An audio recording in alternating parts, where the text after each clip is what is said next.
So essentially, the premise of this talk is that really what we're missing a lot of times when we do any technology project is the organizational management aspects, right?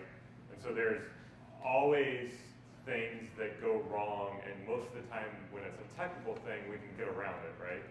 But if it's people, it's much harder to get around things. And as technologists, we're not always the best people person, or at least I've been told that.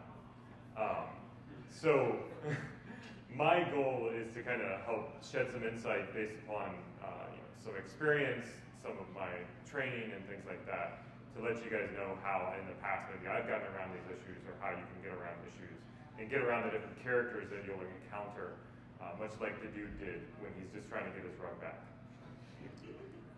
So it was very exciting when I got the chance to present this. I saw Joe Brockheimer, if I'm saying his last name right, at Monktoberfest and pitched this idea to him, and he's like, yeah, send in something formal and we'll see if we can get it on the schedule.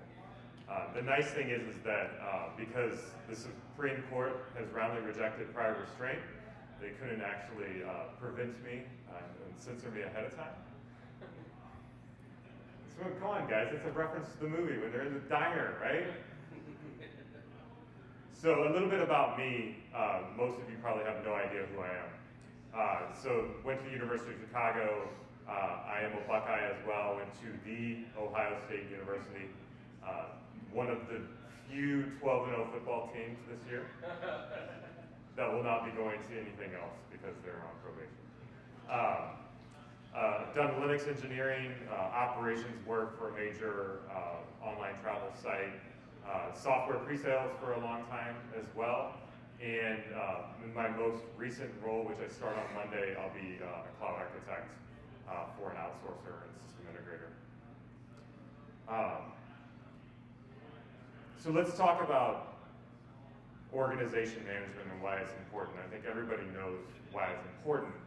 And at the heart of any IT project, whether if it's cloud or if it's beans and biscuits as a service, you've got to get the right people in the right place. This is a picture from the Civil War. These are our troops ready to go into battle. What's the problem? There's no trains to take the troops to the front line. These troops actually had to end up marching to the front line for several hundred miles. And of course, when your troops march for several hundred